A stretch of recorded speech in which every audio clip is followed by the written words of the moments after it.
Hey everyone, welcome to story B. समझो आप अभी एथेंस में हो एंड साल है 797 एंड आपकी माँ एथेंस की क्वीन है। तो अभी यू विल फील ना कि लाइफ सॉर्टेड है, लजीज खाना एंड आराम करो, बाकी सब क्वीन देख लेगी क्योंकि she is your mom. But वही मॉम तुम्हारे पास आके तुम्हारी आंखें नोच ले तो आपको कैसा लगेगा?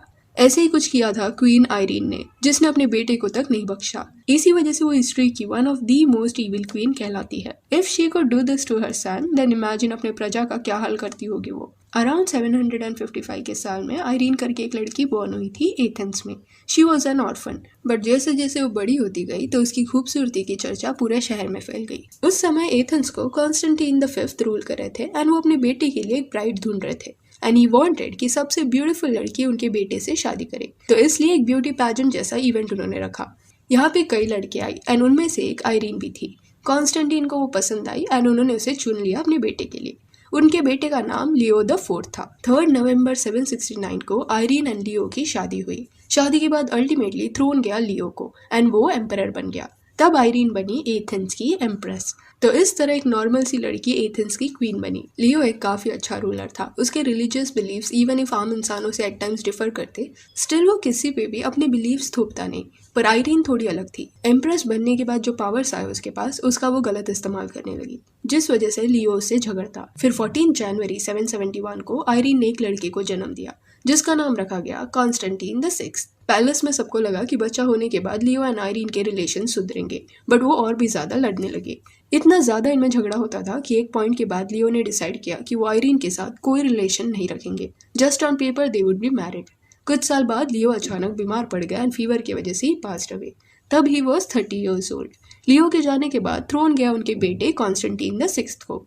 इस वजह से एम्प्रेस का जो टाइटल था आयरीन के पास वो उनसे छीन लिया गया एंड क्योंकि उनका बेटा सिर्फ 9 साल का था तो उसके बिहाफ पे वो रूल कर सकती थी, ये बोला गया। तो पति के जाने के बाद आयरीन को रीजेंट करके एक टाइटल मिला, यानी कि वो अपने बेटे के बिहाफ पे रूल करेगी। बट आयरीन इससे खुश नहीं थी कि उसका थ्रोन उससे छीन लिया गया है। खुद के ही बेटे से वो जेलस फील करती। ऑल्सो रॉयल कोर्ट में ऐसे भी कुछ लोग थे जो लियो के मरने के बाद आयरीन के अगेंस्ट प्लॉटिंग करने लगे। वो थ्रोन पे लियो के बेटे के जगह लियो के भाई को देखना चाहते थे। पर आयरीन को जैसे ये समझा, उसने रॉयल कोर्ट के वो सभी सलाहकारों को निकाल दिया क्योंकि उसे उन पे भरोसा नहीं था। उसके बाद उसने अपने भरोसेमंद लोगों को काम पे रखा। आयरीन हमेशा डरी हुई रहती क्योंकि अभी वो एम्प्रेस नहीं बल्कि रीजेंट थी एंड पास में एम्प्रेस मार्टिना नाम की एक औरत थी जिसके साथ भी ऐसे ही कुछ हुआ था। उसके पति के मरने के बाद वो रीजेंट बन गई थी, बट एंड में उसका जीप काट दिया गया था एंड महल से उसे बेदखल कर दिया गया था। तो आयरीन को हमेशा ये डर रहता कि कहीं उसके साथ भी ऐसा कुछ ना हो जाए। सो ऐसे सिचुएशन को अवॉइड करने के लिए वो हमेशा अपने पावर का दबाव लोगों पे दिखाती सो दैट लोग उससे डरे। उसके रिलीजियस बिलीव्स तभी काफी अलग थे एंड चर्च के लोगों के बिलीव्स अलग थे। बट आयरीन चर्च के रिस्पेक्टफुल लोगों के अगेंस्ट भी गई एंड उसने अपने बिलीव्स वहां लागू किए।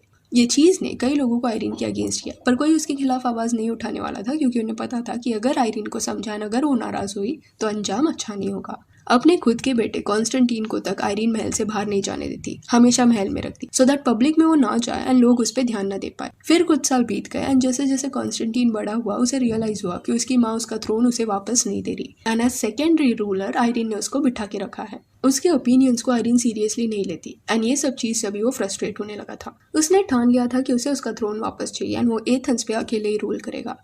ये बात जाके उसने अपनी माँ को बता दिया एंड थ्रोन वापस मांगा, जिसको सुनने के बाद आयरीन काफी गुस्सा हो गई एंड उसने अपने बेटे को दबाने की कोशिश की, ये बोल के कि एथेंस को इतने सालों से वही संभाल रही है तो आगे भी वही संभालेगी।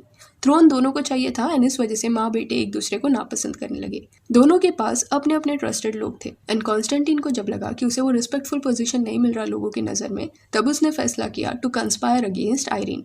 उसने अपने भरोसेमंद लोगों को इकट्ठा किया एंड साथ में मिलकर आयरीन के अगेंस्ट एथेंस के लोगों को भड़काने का एक प्लान बनाया सो दैट लोग ही थ्रोन से आयरीन को हटा दे एंड फिर अकेले ही एज एम्परर कॉन्स्टेंटाइन सब पे रूल कर पाता। बट ये प्लान के बारे में आयरीन को पता चल गया, जिसके बाद उसने जबरदस्ती अपने बेटे को रॉयल कोर्ट के सामने हाजिर किया एंड ये बोला कि ये जो प्लान है वो अपने ही देश के लोगों को धोखा देने जैसा हो गया है एंड ये गलती की सजा ये होगी कि तुम ओथ लोगे कि फिर से कभी ऐसा कुछ कंस्पायर मेरे अगेंस्ट नहीं करोगे एंड तुम मुझे जस्ट एज रीजेंट नहीं बट एक वैलिड को रूलर घोषित करोगे। एथेंस की हिस्ट्री में ये कभी नहीं हुआ था कि एक रीजेंट फिर से एम्प्रेस बनी हो, बट आयरीन के दबाव की वजह से कॉन्स्टेंटाइन मान गया एंड उसने आयरीन को को रूलर डिक्लेयर कर दिया, जिसके बाद आयरीन को थ्रोन वापस मिला। बट अभी भी वो सेटिस्फाइड नहीं थी, उसे उसके बेटे पे भरोसा नहीं था। शी वॉज स्कैर्ड कि कहीं वो वापस थ्रोन लेने ना आ जाए, इसलिए उसने प्लान बनाया उसके अगेंस्ट। आयरीन का जो बेटा था ना वो थोड़ा गुस्सैल था एंड बिल्कुल भी एक काइंड रूलर नहीं था एंड एथेंस की जनता उसे पसंद नहीं करती। वैसे तो एथेंस के लोगों के लिए आयरीन रूल करे या कॉन्स्टेंटीन एक ही चीज थी, क्योंकि दोनों भी काइंड नहीं थे। तो आयरीन को ये बात पता थी कि उसके बेटे को लोग पसंद नहीं करते एंड जल्दी ही वो गुस्से में आके कोई गलती करेगा। पर इस बार वो एथेंस के लोगों के गुस्से का फायदा उठाने वाली थी अपने बेटे को पनिश करने के लिए। एंड जैसे आयरीन ने सोचा था वैसे ही हुआ। कुछ ही दिन बाद कॉन्स्टेंटीन से गलती हो गई। उसने फिर से थ्रोन हासिल करने के लिए आयरीन के अगेंस्ट कंस्पायर किया, पर ये जाल आयरीन ने बिछाया था। जैसे ही आयरीन को ये समझा, उसने अपने गार्ड्स को भेजा एंड कॉन्स्टेंटीन को बंदी बना लिया। फिर जब सजा सुनाने का दिन आया तब कॉन्स्टेंटीन को आयरीन के सामने पेश किया गया। तब आयरीन ने कहा कि कॉन्स्टेंटीन ने अपना ओथ तोड़ा है। उसने कहा था कि वो मेरे अगेंस्ट कंस्पायर नहीं करेगा, बट उसने किया, इसलिए उसे सजा होगी। उसके दोनों आंखें नोच लिए जाएंगे। बहुत क्रूअल वे से कॉन्स्टेंटीन के साथ ये किया गया। नो वन नोज कि ये इंसिडेंट्स के बाद कॉन्स्टेंटीन जिंदा बच पाया कि नहीं। तभी वो कुछ 24 ईयर्स का होगा। पर हाँ, थ्रोन आयरीन को मिल गया। एथेंस की हिस्ट्री में कभी इतनी powerful and cruel female throne पे बैठी नहीं थी। एंड इस बार तो आयरीन अकेले रूल करने वाली थी। ना उनका हस्बैंड उनके बाजू में था, ना उनका बेटा। वो खुद को एम्प्रेस बोलने से ज्यादा एम्परर बोलना पसंद करती। इवन तो ये टाइटल मेल को ही मिलता, स्टिल आयरीन को ये चाहिए था तो उसने ले लिया। कुछ 5 साल तक उसने ऐसा रूल किया, पर एक्चुअल में इफ यू सी तो थ्रोन आयरीन के पास ऑलमोस्ट 27 ईयर्स तक था। जब लियो जिंदा था तब वो एम्प्रेस थी। उसके बाद वो अपने बेटे के बिहाफ पे थ्रोन संभालती गई। तो टाइटल चाहे कुछ भी क्यों ना हो, एम्प्रेस, एम्परर और रीजन, बट इनडायरेक्टली थ्रोन पे हक उसने 27 ईयर्स तक जमाए रखा। पर 1802 के साल में जब आयरीन ऑलमोस्ट 50 साल की हो गई थी तब वो वीक पड़ने लगी। उसके अगेंस्ट जो लोग थे उन्होंने ये देख लिया एंड इसका फायदा उठाया। दे कंस्पायर्ड अगेंस्ट हर एंड उसको थ्रोन से उन्होंने हटा दिया। आयरीन 802 के साल में ही एग्जाइल भी कर दी गई थी एथेंस से, जिसके बाद वो एक आम इंसान की तरह गांव में रहने लगी। खुद के बेटे को उसने ऑलमोस्ट मार ही दिया था, तो अभी उसके पास खुद का कोई नहीं था। वो अकेला रहती है एंड थ्रोन छोड़ने के 1 साल के अंदर ही आयरीन की मौत भी हो गई।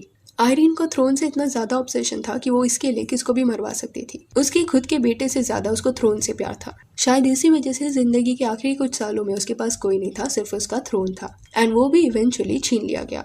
एंड यही सब पागलपन की वजह से एथेंस के लोगों ने उसे मोस्ट इविल क्वीन का टाइटल दिया। So yeah that's it. Do let me know what is your take on this story and if you want you can follow us on Instagram, जिसका लिंक आपको description में मिल जाएगा। और ये video अच्छी लगी हो तो लाइक एंड शेयर करें और ऐसे और अपडेट्स के लिए चैनल को प्लीज सब्सक्राइब करें। Thank you.